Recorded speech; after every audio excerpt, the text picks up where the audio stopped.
Do versículo 18 a 29, concluindo essa sua orientação sobre a disciplina, ele mostra o seguinte, que a nova aliança, esse é o ponto da nossa conclusão, a nova aliança traz consigo uma responsabilidade maior.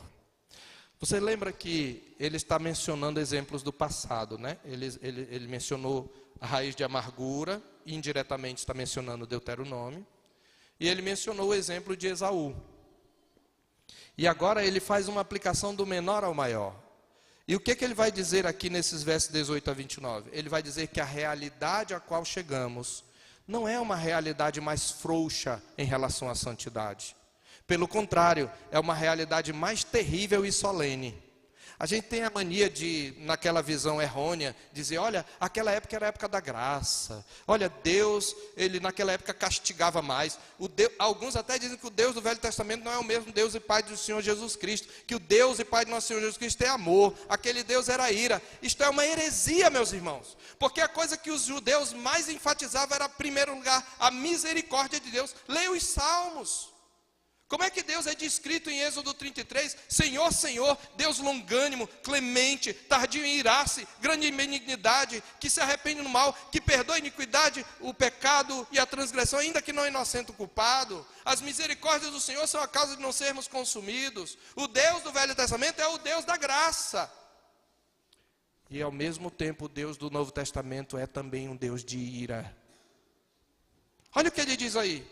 Ora, não tendes chegado ao fogo palpável e ardente, e à escuridão, e às trevas, e à tempestade, e ao clangor da trombeta, e ao som de palavras tais que quantos ouviram suplicaram que não se lhes falasse mais, pois já não suportavam que lhes era ordenado, até um animal se tocar o monte, será apedrejado. Na verdade, de tal modo era horrível o espetáculo que Moisés disse, sinto-me aterrado e trêmulo.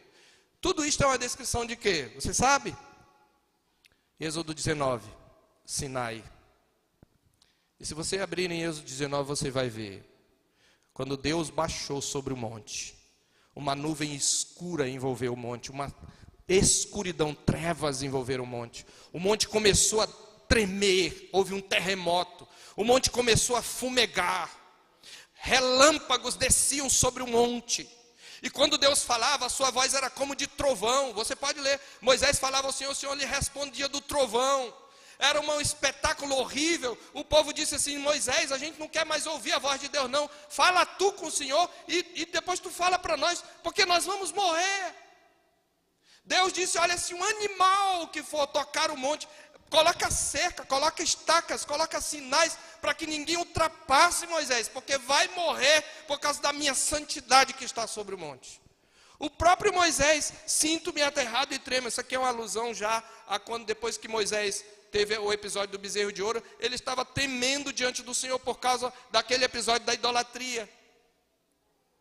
Era uma cena terrível. Mas o autor está dizendo, vocês não chegaram a essa realidade. Vocês chegaram a uma realidade mais terrível. Olha o que ele diz no verso 21, verso 22. Mas tendes chegado ao Monte Sião. Essa expressão Monte Sião é uma alusão figurada ao verdadeiro trono de Deus, do qual ele havia falado nos capítulos anteriores. Quem acompanhou as mensagens sabe disso. O Monte Sião aqui não é o Monte Sião em Jerusalém, mas é o Monte Sião, o céu, o lugar da habitação de Deus. O lugar onde está o templo de Deus, porque Sião era o lugar onde estava o templo. Observe que ele diz, ao Monte Sião, a cidade do Deus vivo, a Jerusalém celestial. Vocês têm chegado à igreja, a incontáveis hostes de anjos. Vocês não adentraram um santuário terreno. Ele novamente está argumentando do menor para o maior, ele já vinha falando isso. Vocês adentraram o próprio céu. Vocês estão na presença de Deus agora mediante Jesus. Vocês estão diante de incontáveis hostes de anjos. Vocês estão diante da universal assembleia, da igreja de Deus. E igreja dos primogênitos arrolados nos céus, e a Deus o juiz de todos, e aos espíritos dos justos aperfeiçoados. Vocês têm chegado a uma realidade mais terrível, porque vocês estão na própria presença de Deus, vocês estão na nova aliança. Mas mais terrível do que tudo, vocês chegaram a Jesus, o mediador de nova aliança.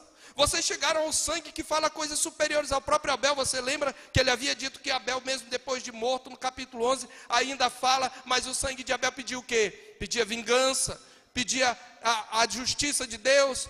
O que o sangue de Jesus fala superior a Abel? O sangue de Jesus pede perdão. O sangue de Jesus fala que a justiça já foi satisfeita.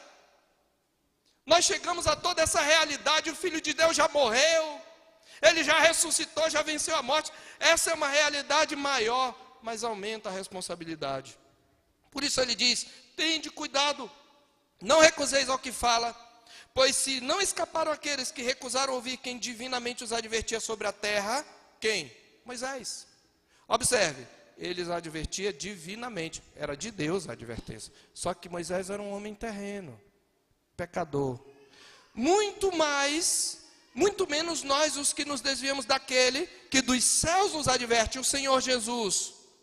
E aí ele cita uma profecia de Joel: aquele cuja voz abalou então a terra, agora porém ele promete, dizendo: aí numa vez por todas farei abalar, uma vez por todas farei abalar não só a terra como também o céu.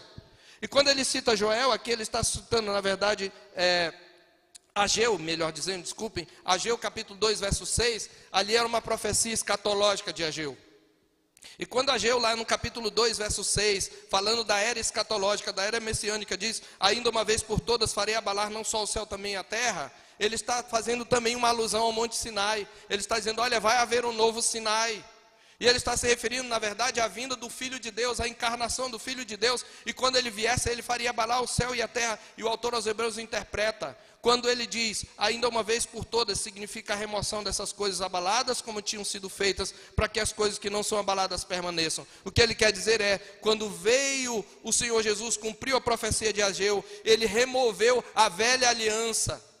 Ele removeu o Sinai e ele estabeleceu o Monte Sião. Por meio da sua morte e ressurreição, ele nos deu um reino inabalável.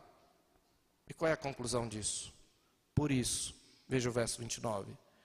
Recebendo nós um reino inabalável, retenhamos a graça, pela qual sirvamos a Deus. Servir aí é o serviço de culto. Como? Com reverência e santo temor. Por quê? Porque o nosso Deus é amor. É isso que diz aí? O nosso Deus é fogo consumidor. Ele está mencionando aqui Deuteronômio 4:24.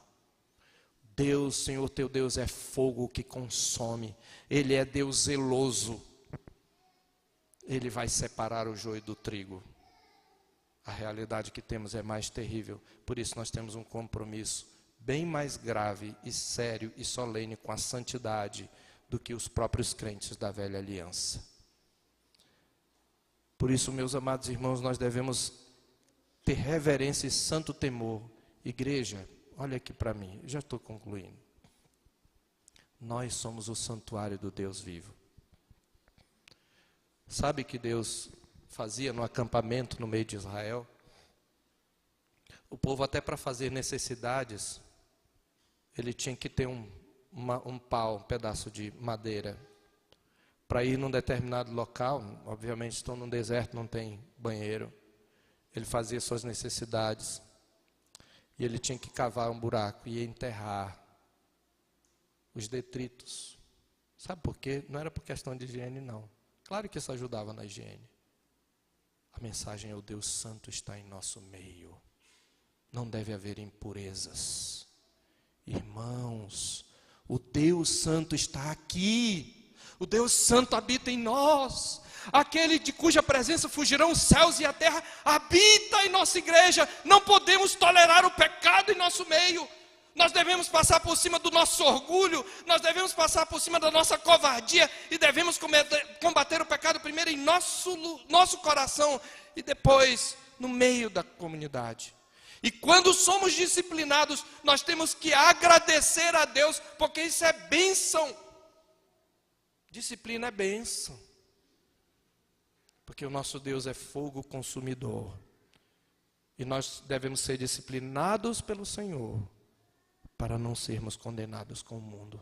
Você quer ser condenado com o mundo? Então submeta-se à disciplina do Senhor. E seja um instrumento dessa disciplina, cuidando do seu irmão.